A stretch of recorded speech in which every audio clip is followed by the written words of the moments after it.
Hello student, welcome back to ReNEET 2026 bio paper discussion part third. इसमें हम question number 141 से 160 हम solve करेंगे, जो कि कोड नंबर 60 बुकलेट का क्वेश्चन पेपर है। तो चलो बच्चों स्टार्ट करते हैं। सबसे पहला question, which of the following statement is correct about lake operon. तो लेक ओपेरन का पूछा बच्चों, कौन सा करेक्ट है। तो अगर आप देखें ये रहा लेक ओपेरन। इस लेक ओपेरन में देखो तीन स्ट्रक्चरल जीन होती है, जेड वाई ए, और ये ऑपरेटर जीन है और ये प्रोमोटर जीन है, जो कि इस Z Y A structural gene के लिए। और यहाँ एक दूसरा प्रोमोटर जीन है, वो किसके लिए, वो है इनिबिटर जीन या रेगुलेटर जीन के लिए ये प्रोमोटर जीन है। इसका मतलब लैक ओपेरन में सिंगल प्रोमोटर नहीं होता, कॉमन प्रोमोटर नहीं होता। जो रेगुलेटर जीन है उसके लिए एक अलग से प्रोमोटर है, और जो स्ट्रक्चरल जीन है जेड वाई ए, उनके लिए एक अलग से प्रोमोटर है। तो first statement, gene I Z Y A share a single common promoter, that is wrong, पहला ऑप्शन रॉन्ग गया। Lactose act as an inducer, that is wrong. इसका नाम ही लैक ओपेरन है, लैक का मतलब होता है लैक्टोज, तो इसके लिए जो इंड्यूसर का काम करता है वो कौन करेगा, लैक्टोज। उसके बाद में हम फोर्थ ऑप्शन को देखें, lactose activate the repressor to bind to the operator, wrong. Normal condition में देखें आपको, यहाँ पे नॉर्मल कंडीशन में रिप्रेसर ऑपरेटर पे बाइंड है, लैक्टोज क्या करेगा, इस रिप्रेसर को क्या कर देगा, इनएक्टिव इनएक्टिव कर देगा, जिससे कि ये रिप्रेसर जो ऑपरेटर पे बाइंड नहीं होगा। तो इसका मतलब लैक्टोज क्या करता है, लैक्टोज ओपेरन इंड्यूसिबल ओपेरन कहलाता है। क्यों कहलाता है इंड्यूसिबल ओपेरन, क्योंकि लैक्टोज है वो इसको स्टार्ट करता है। नॉर्मली ये स्विच ऑन कंडीशन में होता है, स्विच ऑफ कंडीशन में होता है, और लैक्टोज जो रिप्रेसर है उसको इनिबिट कर देता है, इनएक्टिव कर देता है, और इस ओपेरन को स्टार्ट कर देता है, जिससे कि स्ट्रक्चरल जीन जो है वो प्रोडक्ट का फॉर्मेशन करती है। तो ये भी रॉन्ग हो गया। Third option, gene I is constitutively express. Constitutively का मतलब है हाउस कीपिंग जीन, जो लगातार बनती रहती है। तो आप देखें नॉर्मल कंडीशन में जब ये स्विच ऑफ है उस टाइम ये रिप्रेसर जीन लगातार, जो आई जीन है वो लगातार क्या कर रही है, रिप्रेसर का फॉर्मेशन बना रही है। तो इसका मतलब ये हर टाइम बनता रहेगा जब तक कि मीडियम में इलेक्ट्रॉन नहीं आ जा सकता। तो इसका मतलब gene I is continuously expressed, इसलिए इसको कहते हैं कॉन्स्टिट्यूटिवली एक्सप्रेस्ड, क्योंकि जीन आई जीन क्या है, हाउस कीपिंग जीन है, लोग लगातार प्रोडक्ट बनाती रहती है, लगातार काम करती रहती है। तो नेक्स्ट क्वेश्चन पे चलते हैं बच्चों, which of following used as a effective sedative and pain killer for treating post surgery patient. तो सर्जरी के बाद पेशेंट को इफेक्टिव पेन किलर चाहिए, जो कि उनके दर्द को, उनके पेन को रिलीव कर सके। वो इफेक्टिव पेन किलर है बच्चों मॉर्फिन। एंटी रेट्रोवायरल ड्रग किस में दी जाती है, ये एड्स में दी जाती है। इंटरफेरोन, इंटरफेरोन वायरल इन्फेक्शन में काम करता है। एंटीबायोटिक्स बैक्टीरियल इन्फेक्शन को दूर करती है, लेकिन ये तीनों ही पेन किलर नहीं है। तो पेन किलर क्या है इसमें, मॉर्फिन। तो नेक्स्ट क्वेश्चन पे चलते हैं बच्चों, which of following is correct order of arrangement of vertebral column. Vertebral column में हेड टू टो, जो ऊपर स्कल से लेके और नीचे लास्ट वर्टिब्रा तक इन्होंने सीक्वेंस पूछा है, तो उसके लिए आपको एक ट्रिक याद रखनी पड़ेगी। ट्रिक आपको याद रखनी है, clever teacher love smart class. Clever teacher love smart class. अगर आपको ये इंग्लिश में नहीं याद होती तो आप हिंदी में याद रख लें, चतुर टीचर लेता है स्मार्ट क्लास। तो चतुर टीचर है वो स्मार्ट क्लास लेता है, मतलब इफेक्टिव क्लास लेता है जो बच्चों को समझ आ जाती है, या कह दो clever teacher love smart class. तो सी से बच्चों क्या हो गया, सर्वाइकल। टी से थोरेसिक। एल से लंबर। एस से सेक्रल। और लास्ट सी से कोक्सीजियल। तो इसका सीक्वेंस क्या होगा, सर्वाइकल, थोरेसिक, लंबर, सेक्रल, फिर कोक्सीजियल। तो ये सीक्वेंस आपको ऑप्शन नंबर सेकंड में मिलेगा। नेक्स्ट में चलते हैं बच्चों। नेक्स्ट में पूछा है, muscle contraction is initiated buy signal sent by central nervous system by the release. Central nervous system है वो अपना सिग्नल मस्कुलर कॉन्ट्रैक्शन में किसके द्वारा पहुंचाता है, क्या ऐसा रिलीज करता है। तो आपको पता है, ये देखो न्यूरॉन, इस डायग्राम में देखो ये न्यूरॉन है। इस न्यूरॉन और जहां मसल, इन दोनों का जंक्शन होता है उसको कहते हैं न्यूरोमस्कुलर जंक्शन। उसको कहते हैं न्यूरोमस्कुलर जंक्शन या मोटर एंड ब्लेड। तो इस न्यूरॉन से ऐसा क्या रिलीज हो रहा है जो मस्कुलर कॉन्ट्रैक्शन के लिए सिग्नल का काम करता है। तो याद रखो इसमें सिनेप्टिक वेसिकल हैं ये जो यहाँ आके फट जा रही हैं, जो एकदम एंड पर आके मेम्ब्रेन से फ्यूज हो जा रही हैं, और ये रिलीज कर रही हैं न्यूरोट्रांसमीटर जो सिग्नल को ट्रांसमिट करता है न्यूरॉन से या सेंट्रल नर्वस सिस्टम से मसल पर, और ये न्यूरोट्रांसमीटर होता है बच्चों एसिटाइल कोलिन। तो आपको याद रखना है न्यूरोट्रांसमीटर यहाँ कौन सा होगा, एसिटाइल कोलिन होगा, जो सिग्नल को सेंट्रल नर्वस सिस्टम से मोटर नर्व तक पहुंचाता है। ये एसिटिल कोलिन है, ये को एंजाइम नहीं है, सी जीएमपी साइक्लिक जीएमपी या साइक्लिक एएमपी नहीं है, तो आंसर आएगा एसिटिल कोलिन। नेक्स्ट में आपको स्टेटमेंट दे रखे हैं। फर्स्ट स्टेटमेंट जो असर्शन है, fore limb of human and bats are homologous. तो ये ह्यूमन और ये बैट के फोर लिम्ब है। अगर इनको ध्यान से देखोगे तो ये होमोलोगस आते हैं। क्यों होमोलोगस आते हैं? क्योंकि इनकी सिमिलर एनाटॉमिकल स्ट्रक्चर होती है। इनकी एनाटॉमिकल स्ट्रक्चर सिमिलरिटी क्या है, दोनों में ही ह्यूमरस बोन होती है, उसके बाद दोनों में ही अल्ना और रेडियस बोन होगी, उसके बाद दोनों में ही कार्पल्स होंगे, फिर मेटाकार्पल्स होंगे, फिर फिलेंजेज होगी। तो इसका मतलब इनकी बेसिक स्ट्रक्चर है जो फोर आर्म जो आर्म की है, फोर लिम्स की है, वो एकदम सेम है। इसलिए बट इनका फंक्शन अलग है। जब बेसिक स्ट्रक्चर सेम हो तो उस ऑर्गन को कहते हैं होमोलोगस ऑर्गन। तो ये करेक्ट एक्सप्लेनेशन भी है और दोनों स्टेटमेंट सही भी है बच्चों। नेक्स्ट चलते हैं स्टेटमेंट क्वेश्चन पे। Down syndrome is caused by absence of one x chromosome. तो डाउन सिंड्रोम में एब्सेंस होती है वन एक्स क्रोमोसोम की, दैट इज रॉन्ग। एक्चुअली जो टर्नर सिंड्रोम होता है वो होता है 44 प्लस एक्सओ, मतलब टोटल क्रोमोसोम 44 होते हैं, इसमें एक क्रोमोसोम एब्सेंट होता है जो कि ये 0 या ओ के फॉर्म में दिखाया गया। तो first statement is wrong. Second statement, Turner syndrome caused by presence of additional chromosome, that is also wrong. Actually down syndrome में क्या होता है, ट्राइसोमी होती है। ट्राइसोमी मतलब एक जो क्रोमोसोम है वो एक्स्ट्रा होता है। जहाँ पेयर है, पेयर की जगह 3 क्रोमोसोम होते हैं। तो डाउन सिंड्रोम में ट्राइसोमी होती है। टर्नर सिंड्रोम में एडिशनल क्रोमोसोम नहीं होता है। तो सेकंड स्टेटमेंट भी रॉन्ग। तो both statement are incorrect. Fourth answer जाएगा बच्चों। नेक्स्ट क्वेश्चन में देखते हैं। स्टेटमेंट ये दी गई है about the reabsorption process in Henle loop. Henle loop में रीअब्जॉर्प्शन के बारे में पूछ रहे हैं, कौन सा स्टेटमेंट करेक्ट है। तो आप देखो, descending limb of loop of Henle is permeable to water but almost impermeable to, जो इलेक्ट्रोलाइट सोडियम क्लोराइड से इम्परमिएबल होता है, बिल्कुल सही है। Urine get concentrated in Henle loop. Henle loop की वजह से जो पहले वाटर निकलेगा तो यूरिन क्या हो जाता है, कंसनट्रेटेड हो जाता है। उसके बाद में reabsorption of sodium and water take place in Henle loop, that is wrong. ये दोनों जो होते हैं डिस्टल कन्वोल्यूटेड ट्यूब में सोडियम और वाटर का एब्जॉर्प्शन होता है। सोडियम का एब्जॉर्प्शन एल्डोस्टेरोन हार्मोन के इफेक्ट में होता है और वाटर का एब्जॉर्प्शन होता है एडीएच हार्मोन के इफेक्ट में। तो थर्ड स्टेटमेंट जो रॉन्ग है, एक्टिव और पैसिव ट्रांसपोर्ट ऑफ इलेक्ट्रोलाइट अगर in the ascending limb of loop of Henley. हमें पता है जो लूप ऑफ हेनले की जो असेंडिंग लिम्ब है उसमें जो सोडियम क्लोराइड है जो उसका रीअब्जॉर्प्शन होता है, वो सोडियम क्लोराइड एक्टिवली या पैसिवली दोनों मोड से निकलता है। तो ये भी स्टेटमेंट सही है। तो इसमें आंसर आएगा बच्चों A B D, that is second statement. Next question, if diploid number of chromosome in typical angiosperm is 36।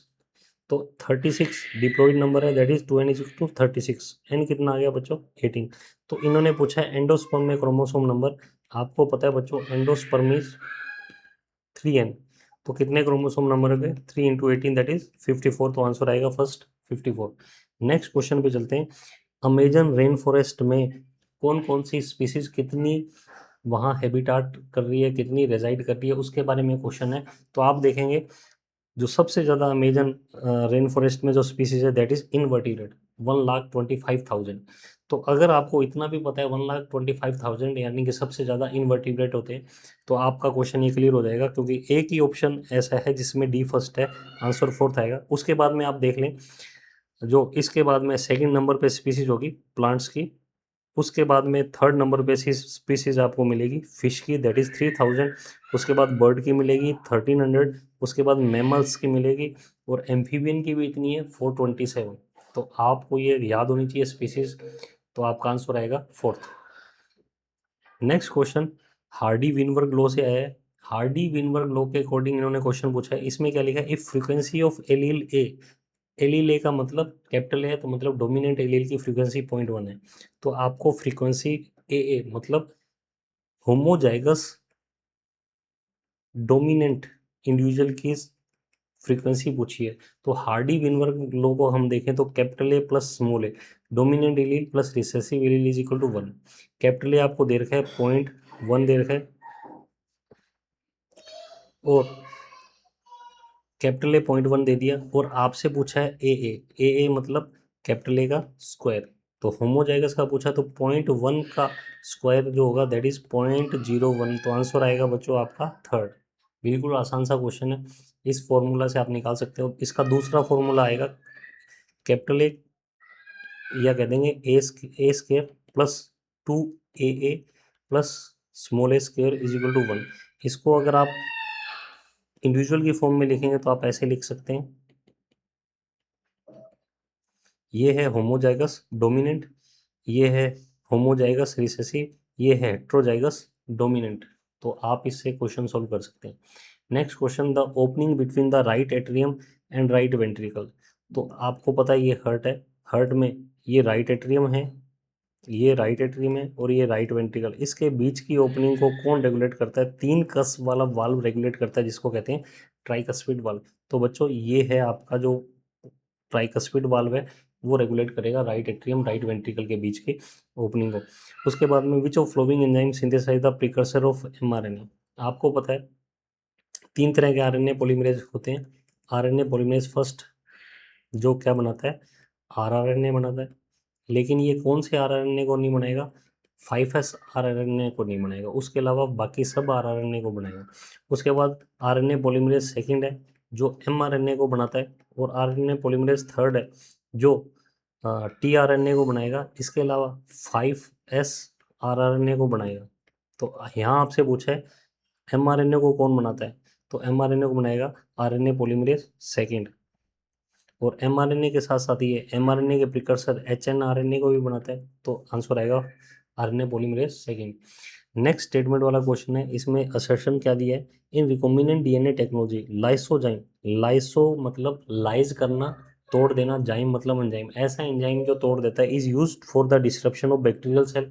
तो बिल्कुल सही बात है, बैक्टीरियल सेल को तोड़ने के लिए लाइसोजाइम एंजाइम का यूज करते हैं, और प्लांट सेल को तोड़ने के लिए सेलुलेज एंजाइम का यूज करते हैं। तो फर्स्ट स्टेटमेंट बिल्कुल सही है बच्चों। क्यों तोड़ना पड़ता है? क्योंकि सेल से अंदर डीएनए निकालने के लिए हमें तोड़ना पड़ता है। तो reason isolation of genetic material needs disruption of the cell. तो तोड़ना इसलिए पड़ रहा है सेल को क्योंकि उसके अंदर में से जेनेटिक मटेरियल निकालना है और चॉइस ऑफ जीन वहाँ से अलग करनी है। तो बोथ स्टेटमेंट करेक्ट है, और ये करेक्ट एक्सप्लेनेशन है, क्योंकि तोड़ना किस लिए? Isolation of genetic material. उसके बाद में next question, which of following hormone is not secreted by human placenta. तो आपको पता है प्रोजेस्टेरोन ह्यूमन प्लेसेंटा भी सिक्रेट करता है, ओवेरी भी सिक्रेट करता है, लेकिन ये जब प्रेगनेंसी में जब प्लेसेंटा वर्क को ले लेती है, प्लेसेंटा फॉर्मेशन हो जाता है, उसके बाद प्रोजेस्टेरोन प्लेसेंटा सिक्रेट करता है, एचसीजी भी प्लेसेंटा सिक्रेट करने लग जाता है, और एस्ट्रोजन का वर्क जो फॉर्मेशन है वो भी प्लेसेंटा करने, लेकिन एलएच एंटीरियर पिट्यूटरी से सिक्रेट होता है, ये प्लेसेंटा से सिक्रेट कभी भी नहीं होता है। तो आंसर आएगा second. Next question, colostrum, what is colostrum?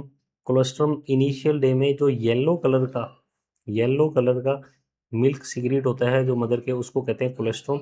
ये actually rich in IgA rich milk होता है। तो कौन सी एंटीबॉडी रिच होता है? IgA, that is IgA antibody को मिल्क में सिक्रेट होने की वजह से इसको क्या कहते हैं? Secretory antibody. ये सारे सिक्रीशन में मिलेगी, मिल्क में मिलेगी, टीयर्स में मिलेगी, सलाइवा में मिलेगी।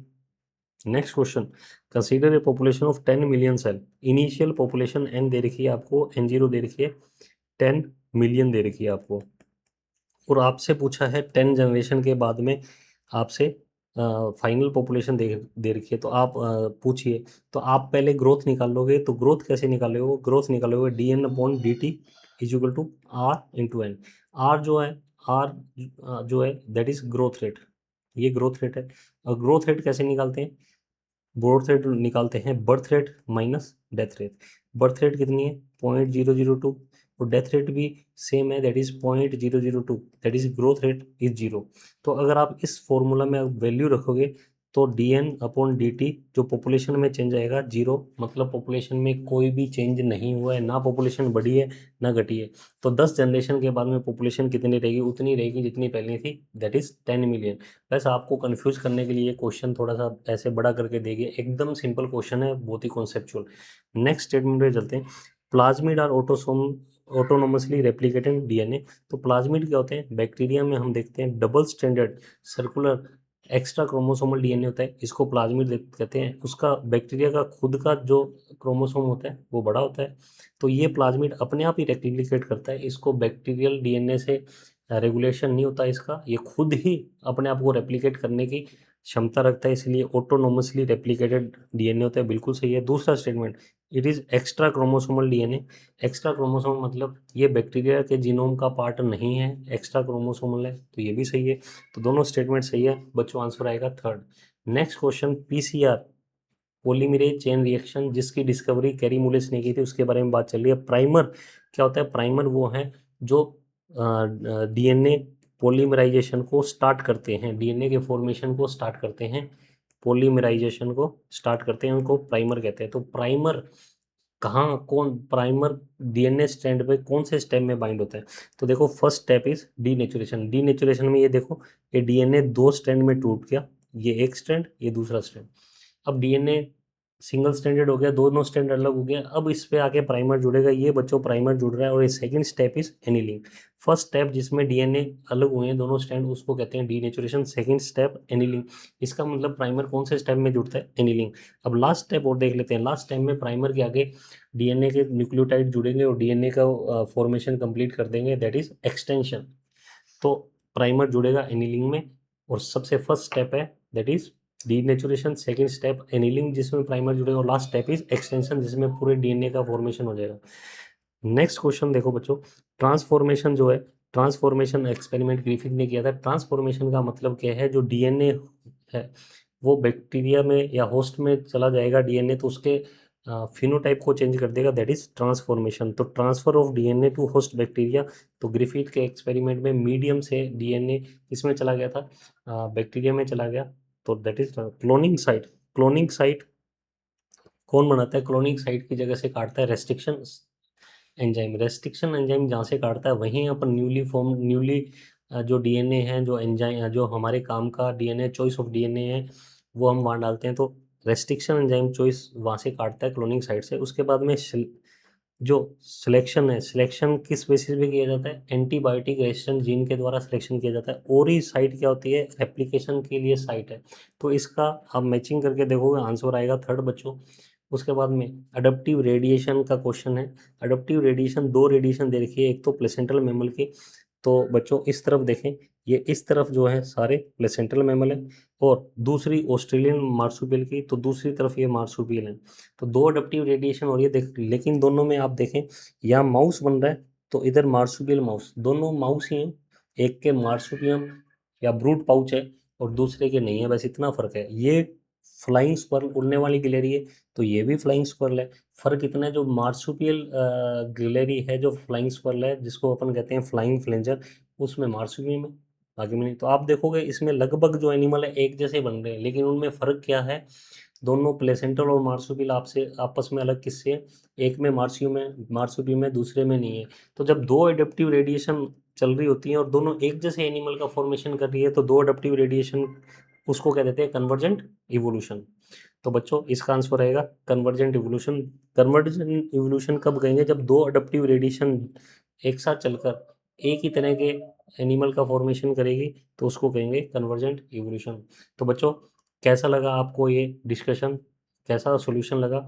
आप इसके बारे में कमेंट करें। आपका कोई भी डाउट है तो उस डाउट को आप कमेंट में डालें। इसको लाइक करें, अगर आपको अच्छा लगा तो ये शेयर करें और सब्सक्राइब करें। Thank you for watching.